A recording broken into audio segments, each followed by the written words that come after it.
of our top players returning and some new talent sprinkled in. I think it's just really exciting for this spring and lets them know that, hey, we deserve to be here, and the next step is now going deep in the the NCAA tournament. Jon, you and I have talked about this since the day we got here. This place leans into taking care of people. We're in a people business, and I think that student athlete experience is indicative of that.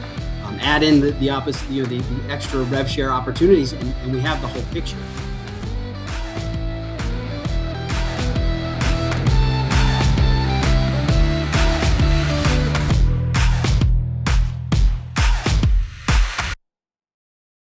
Welcome into this week's edition of the Inside WSU Athletics podcast. Thanks so much for tuning in. Another week. We got a lot to get to once again. Excited for our guests on this episode. We'll have WSU tennis coach Josh Graetz stopping by. Brad Corbin from WSU Athletics will also be joining us as well. And we'd like to give a special thank you to our sponsor of the podcast, BECU. Let's dive right into it. There's so much to get to. Joined as always by Jon Haarlow. And Jon, I know you've been busy. Let's begin right here. Can you get us up to speed? I know there were the Regents meetings last week in Spokane. How was everything there?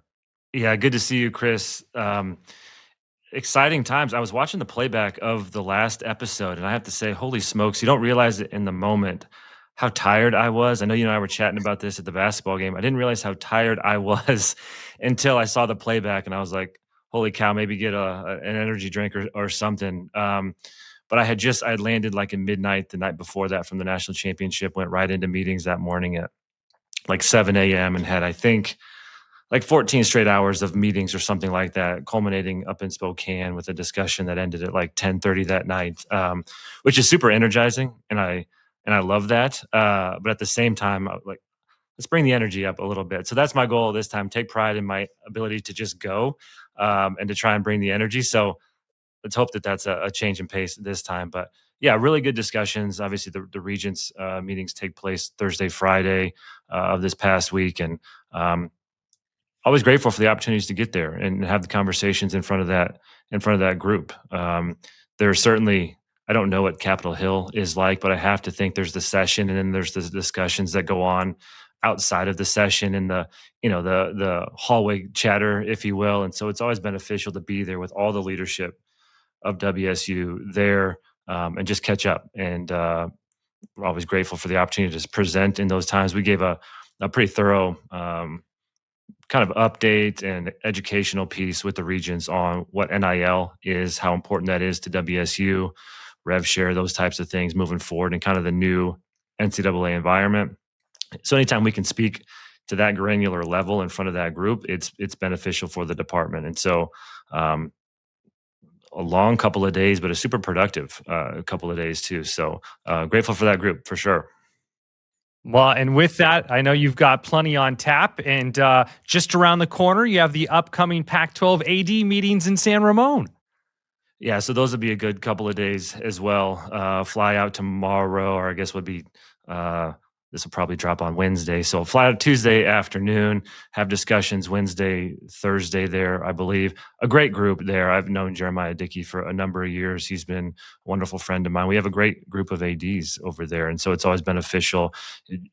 J.D. Wicker, who was obviously a WSU guy back in the day. And so there's some things we have got to hammer out there as a group, encompassing all sorts of different sports. We are torpedoing at a high rate of velocity towards the launch of the new Pac-12. And so there's some things that we've got to get squared away. So I expect a high pace for those couple of days and some really good conversations and some things for us to move forward on coming out of that.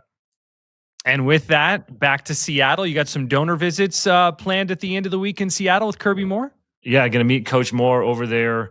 I think I get in late Thursday, but a full slate of discussions and donor visits, some media things to attend to over there. We do have, and I'll look at my notes to make sure I don't butcher this and nobody gets mad at me on staff, but Thursday night, Marco Polo Bar and Grill, there's a social 5 to 7. I'm sorry, that's Friday. So Marco Polo 5 to 7 Friday evening. Then at Queen Anne Beer Hall on Thursday, 4:30 to 6:30. Some of our staff will be there. Just a time for Cougs to get together and socialize, discuss what's going on, ask some questions, and just do what Cougs do. So those should be a productive couple of days that we have over there.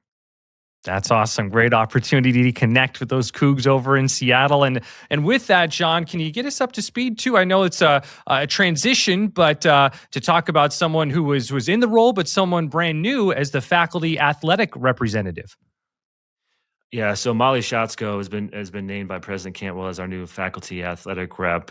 And before I get into Molly, I have to give the flowers to Dr. Nancy Swanner, who is our athletics rep for a number of years and just a tremendous advocate for our department. You would see her at everything. She was so wonderful to the staff, to the student athletes, served in that role about as high a capacity as you could possibly be. So a thank you to Dr. Swanner again, who is a dear friend of mine and been an advocate for this department and this group for a number of years. So thank you. But now a transition to Dr. Molly Schatzko, and somebody who's very familiar with athletics, former student athlete herself in track, I think 4-year letter winner there, former SAC president, so Student Athlete Advisory Committee president. So high level of credentials when it comes to being a student athlete. She's an assistant professor in the Murrow School.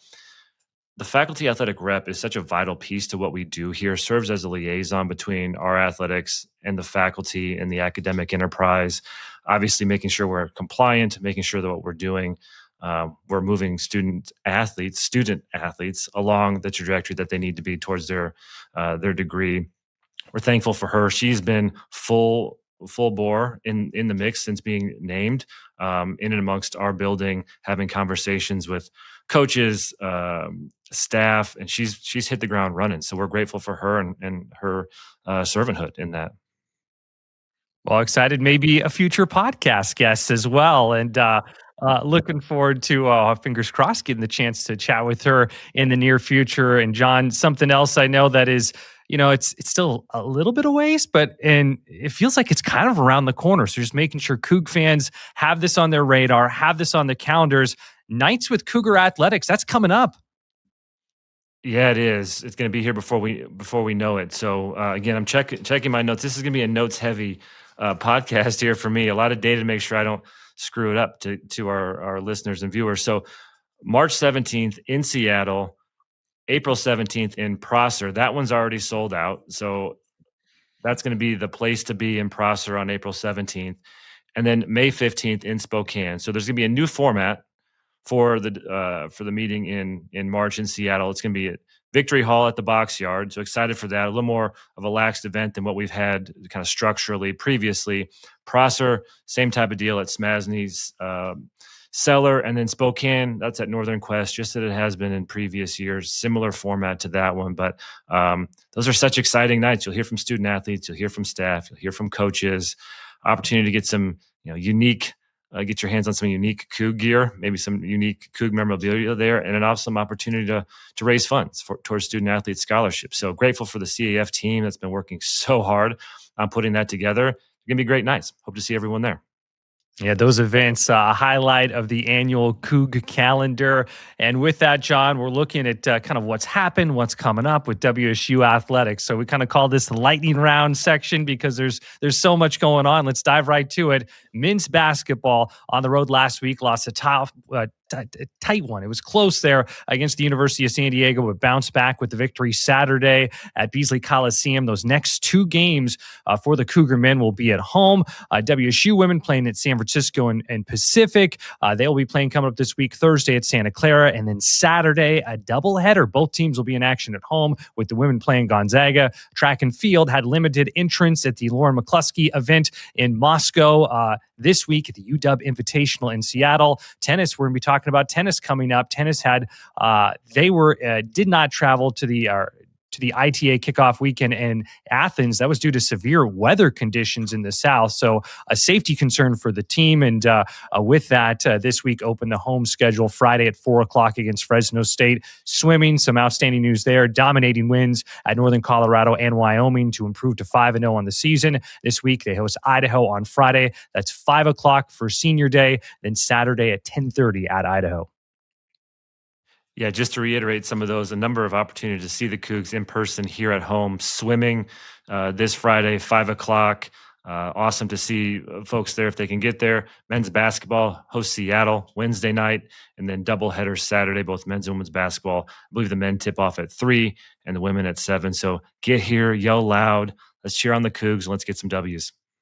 Great opportunity to cheer on the teams. With that, we will take a break and have a word from our sponsor, BECU. After that, we'll be joined by Cougar tennis coach Josh Graetz. How do you spot a Coug in the wild? Head to toe crimson, gray, and, well, anything except purple? A simple go Cougs at an airport halfway around the globe? Or maybe just a little pride from BECU and some extra money in your pocket when you pay for your tacos. Get the card Cougs everywhere recognize. Join today. BECU. Go Cougs.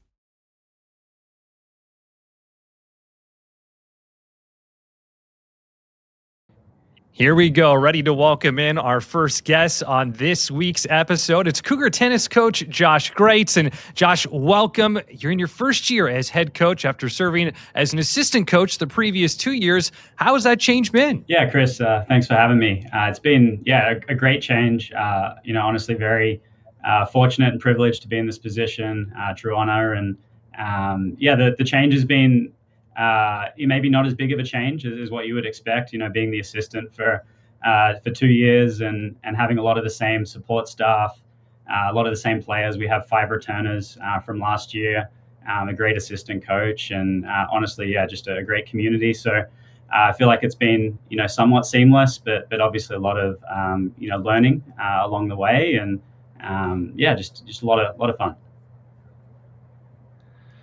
Coach Graetz, great to see you. Your previous stop was at Metro State. You were the head coach there, Denver, Colorado. There you coached both the men's and women's programs, if memory served. Can we talk about some lessons that you learned there, or how that helped you get to WSU? Yeah, it's a good question, John. Lots of lessons. I would say outside of going from coaching, 2 programs with, 16 to 20 student athletes, and now we have 8. That's been, honestly, a really nice transition. But yeah, the experience that I gained, I was a 24-year-old head coach, which is crazy to think back, those 8 years ago, and everything that I learned and the mistakes that I made, and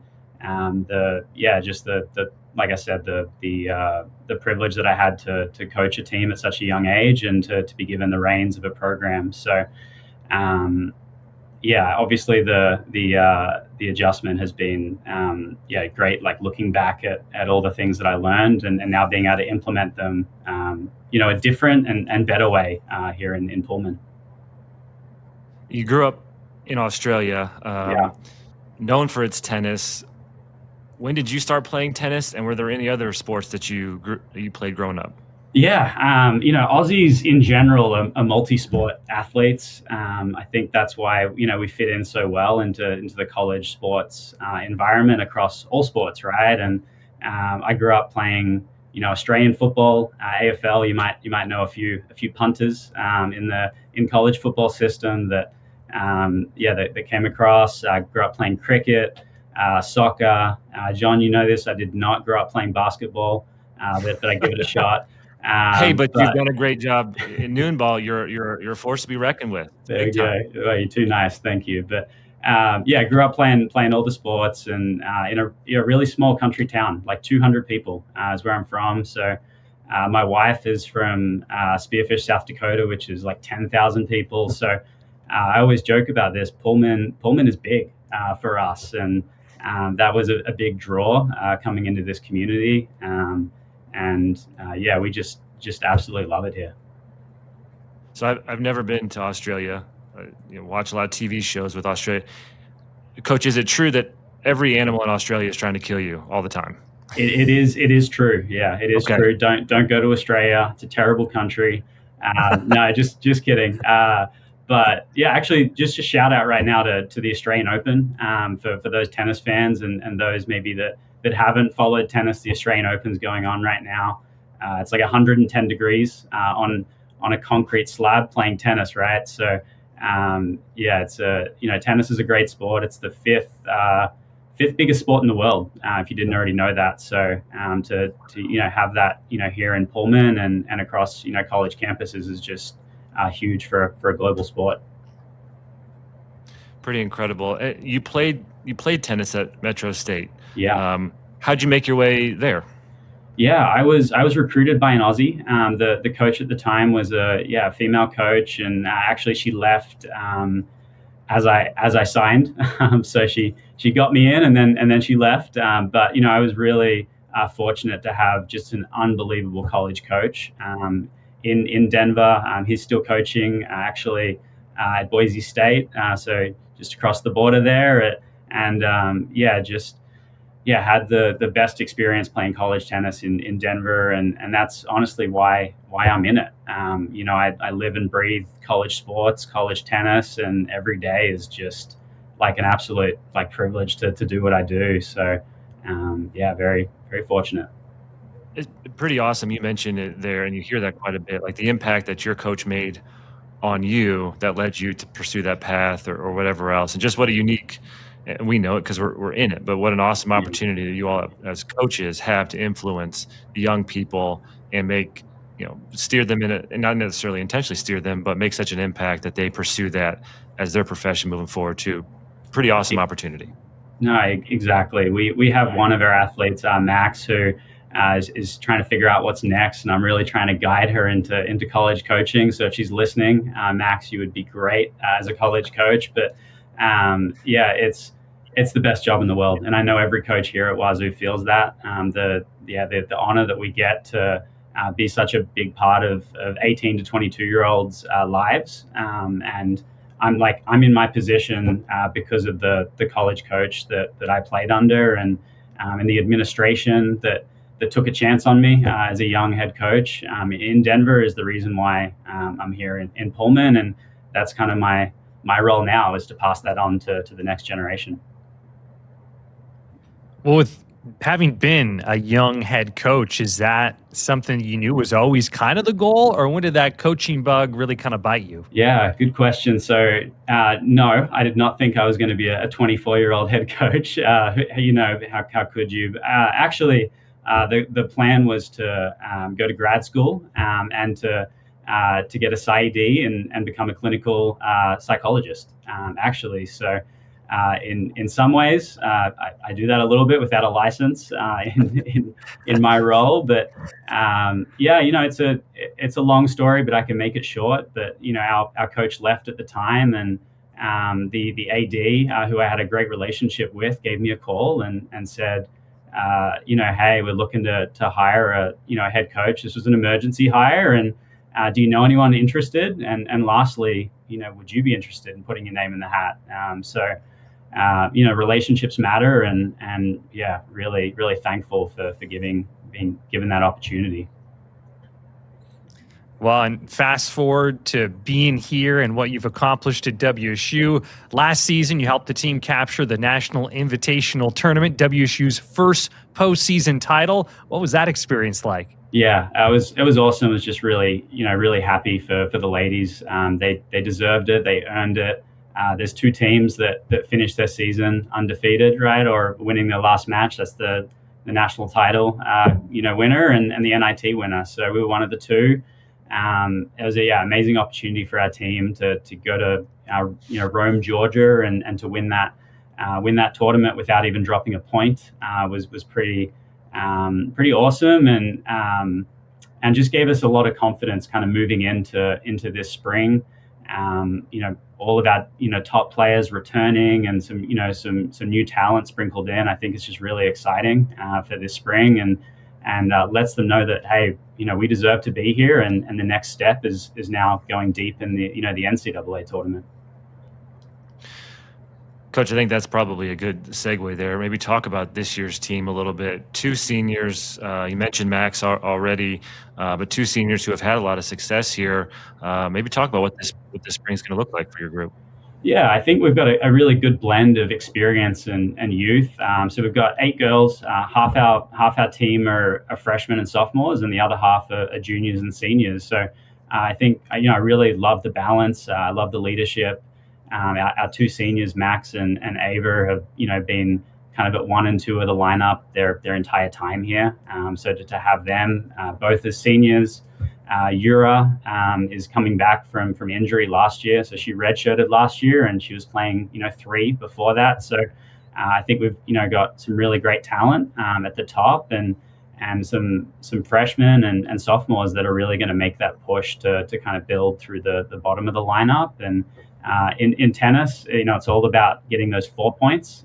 It doesn't matter if you have 3 that have just killer days and the others, don't bring it. It's all about, bringing it together, which is why college tennis is so special.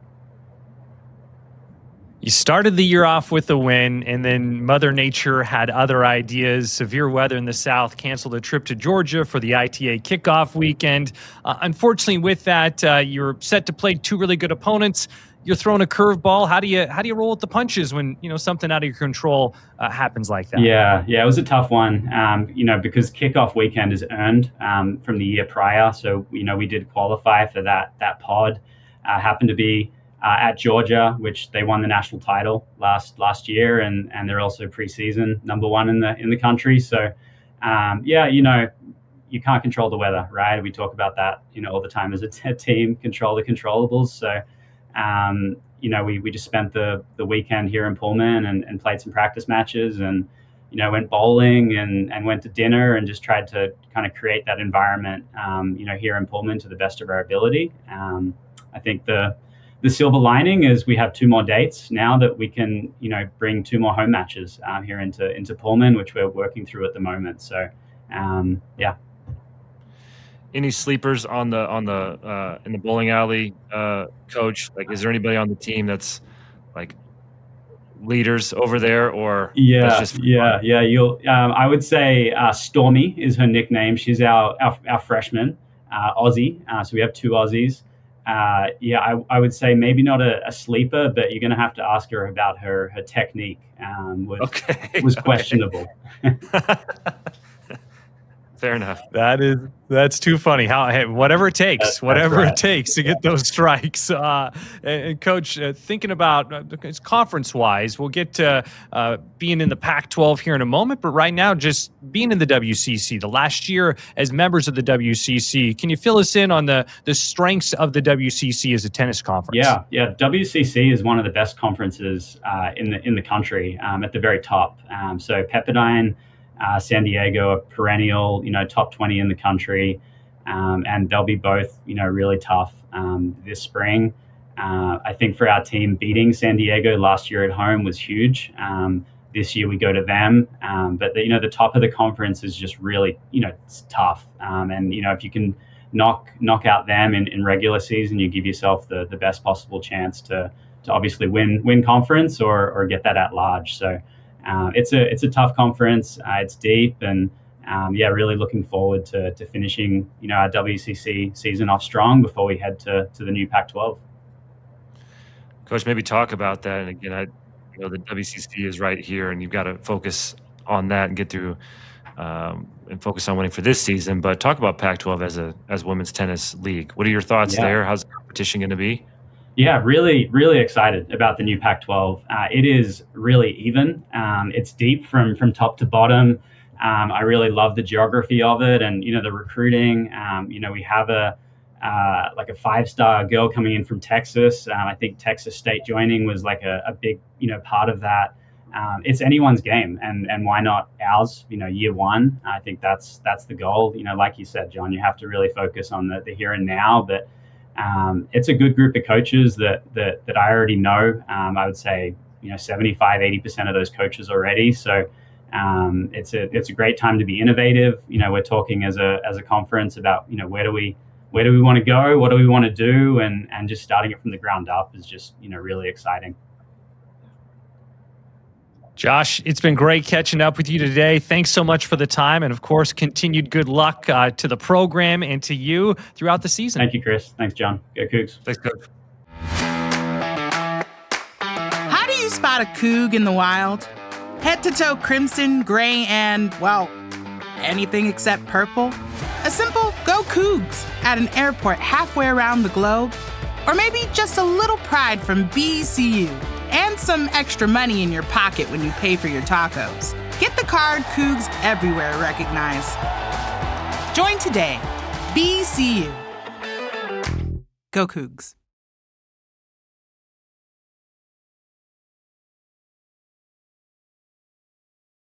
We're now excited to welcome in our second guest on this week's episode. Jon, can you tell us who we have joining us here? Yeah, thanks, Chris. Deputy Athletic Director Brad Corbin. Brad, great to see you, my man. Appreciate you guys having me on. So Brad and I started maybe like a week within each other about back in January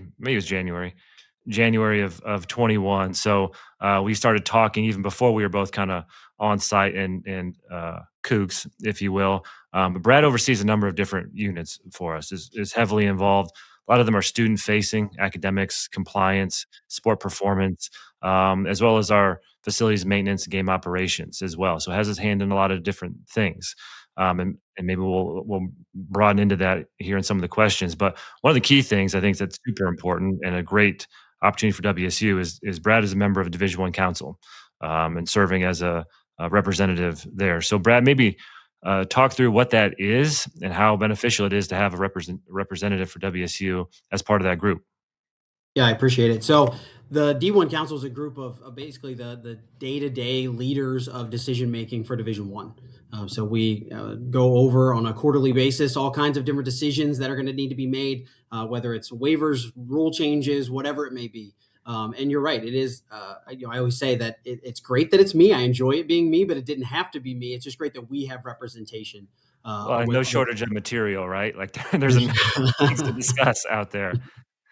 Yeah, it's a little chaotic right now. So we're talking probably more frequently than we have in the past. But that group has the opportunity for us, for WSU, to have a voice in the room. We're representative of several different conferences, but at the end of the day, it's a WSU rep sitting in that chair. So when we have those conversations internally and get the chance to express those opinions and impact those decisions nationally, I think it's a really good opportunity for us, as well as being able to see around the bend. There's short and midterm decisions that are going to really impact the way we operate. The commercial logos and patches that just got approved last week. Those types of things move the needle for us and give us a chance to maybe have a head start on some things, knowing that they're coming. And one of the things at the forefront of college athletics is revenue sharing. How has that been implemented? Did I mention chaos? Did I talk about chaos? So the House settlement and the rev share that resulted from it has obviously been a revolutionary change for our student athletes, for our institutions. It's a huge change, but we've embraced the moment, I would say, as an institution. We have had great collaboration. Getting these off the ground, being able to execute rev share agreements with student athletes has been huge for us. And it takes heavy lifting on the campus side. It takes heavy lifting internally in a variety of different athletics units. But at the end of the day, we've all pulled together to make sure we can support our coaches and recruiting and retaining. I know you talked to Kirby last week about some of the momentum of the roster there. That's because we have a lot of people behind us that are able to move that ball forward, to sign those things, get those up and running so that we can hold on to and recruit new student athletes. Rev sharing is part of the broader House settlement. How is the NCAA adjusted to House? Did I mention chaos? So I think that's where we're at. The industry at large right now, every institution is trying to grapple with its own version of it. And WSU is no different. We've been trying to figure out what exactly we need to do, where we need to go, how we can push forward. And I think, every day you read a headline, it kind of makes you go, what? Like, what's happening? But it's confusing, but at the same time, it's full of opportunity. There's a silver lining here. What I like to say is that while you'll see plenty of schools that are maybe, exceeding that $20 million cap or using some third party, whatever that looks like, there's also plenty of opportunity sub 20 to be able to contribute, to be able to be impactful. Institutions can find relevance on the national landscape right now. And I think that's really impressive because parity is spreading with this. A talented recruit doesn't have to go be a third string at one school. They can find playing time, experience, and financial incentives at school B.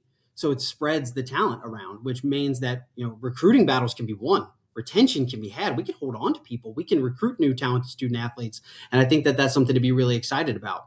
But what I've seen in this House settlement and the implementation of rev share is that it's not something you can wait and see. I think that fortune favors the bold here. And pushing forward and being a little bit more urgent in it is important. And I know I was a listener last week, Jon, when you talked about Indiana and their championship. It's important to remember that success follows investment. Investment doesn't follow success.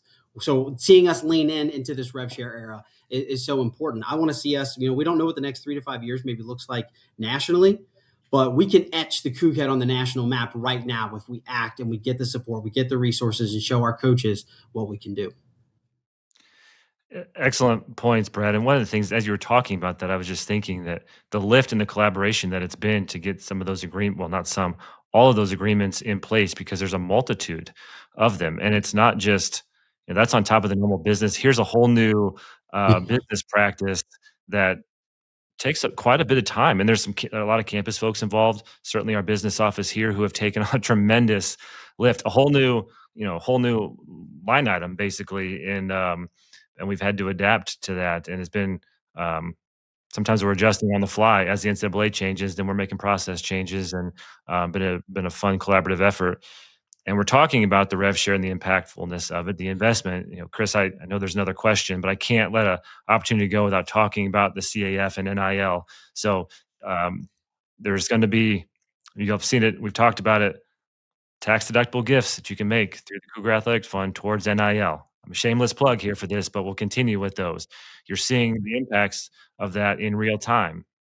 Going to take the investment, take an investment from all sorts of different people, and how people can get involved, whether it's season tickets or donations to the CAF or whatever else. We need it all.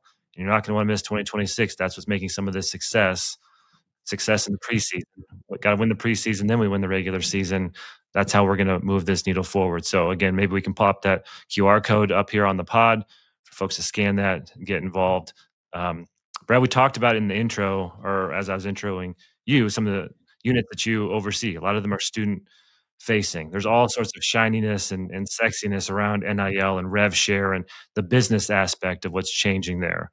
But we're still taking care of these young people here as student athletes and getting them towards their degree and making sure they're developed towards a future that's beyond sport. So maybe talk about what WSU is doing to continue to support our student athletes, take care of them, and develop them for their next steps. Yeah, absolutely. So I oversee 4 units, or work directly with 4 units that do an incredible job of supporting our student athletes. Academics, we have a wonderful staff down in the brand new areas, within 1 year new Champion Center, where they get to engage with all of our student athletes, provide support, make sure they've got what they need, and is why we're going to be celebrating over 300 student athletes on Wednesday night for their academic achievement at the men's basketball game. So just an incredible lift from that staff to be able to engage and support our student athletes. We have a sports performance crew right now that's supported by a partnership with Pullman Regional Hospital, giving elite care, providing mental health services, everything our student athletes need from a medical care standpoint, they've got coming to them. We have our compliance unit. I know, I came up in compliance. I understand, you mentioned sexiness of NIL. Compliance might be the opposite of that. But the chaos, the fact that the word eligibility now has so many different interpretations just leans so much into the importance of our compliance staff. And that unit does wonders to make sure that our coaches and student athletes are educated and that they're finding the right opportunities and what exists for them. And then lastly, student athlete development. You mentioned, you implied leaning into the next steps. What's next for our student athletes? Career prep, professional networking, making sure they've got all the tools so that when they leave here with a wonderful storied career behind them, they're going to go off into a career that, is hopefully something they're prepared for, something that's going to be fulfilling to them. So all of our student services units still create a wonderful experience. Jon, you and I have talked about this since the day we got here. This place leans into taking care of people. We're in a people business. And I think that student athlete experience is indicative of that. Add in the opposite, the extra rev share opportunities, and we have the whole picture. But it really does start with that experience element of those staffs. Yeah, well said, Brad. Just to hammer that home, the wins and going after championships, and that's absolutely what our focus is, to do that. But we can't do that if we're not taking care of the student athletes in an all-encompassing environment behind the scenes. And we talk about that all the time as a staff. Like, we are here for them to make sure that we are serving them where they're at, addressing their needs so that they are in a spot to listen to their coaches and perform at their best on the field. It's a holistic approach to taking care of those student athletes.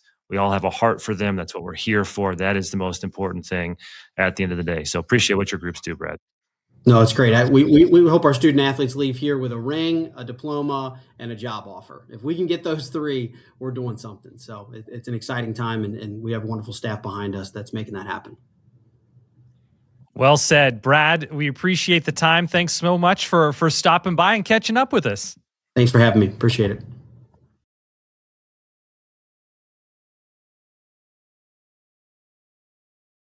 Again, a big thank you not only to Brad, but to all of our guests, Brad Corbin, Josh Graetz, and John. Before we put a bow on this edition of the podcast, just wanted to give you the floor. Any final thoughts? Yeah, have to do it. There are all sorts of opportunities that we talked about in the intro. 2 opportunities to catch men's basketball in action this week, Wednesday night and Saturday afternoon. Women's basketball in action at Beasley at 7 o'clock on Saturday. Swimming, 5 p.m. on Friday. Be awesome to come out and support them, scream. Baseball season tickets are on sale. Going to be exciting spring for that. And then football season tickets on sale as well. All sorts of opportunities, as we mentioned earlier, to get involved. Lots of ways and opportunities to get involved. Be here, support them. And then again, CAF, opportunities to make a tax-deductible gift towards NIL. That makes a direct impact on what our coaches are doing and how they're able to recruit and retain the student athletes that we're trying to holistically develop. So everything is working in conjunction with each other there. Appreciate this group. There's exciting things ahead. Well said. Again, thanks to all of our guests on this week's edition of the podcast. Also, a big thank you to our sponsor, BECU. Appreciate everyone tuning in. We'll be back with you next week. You've been listening to the Inside WSU Athletics podcast. Go Cougs. Go Cougs.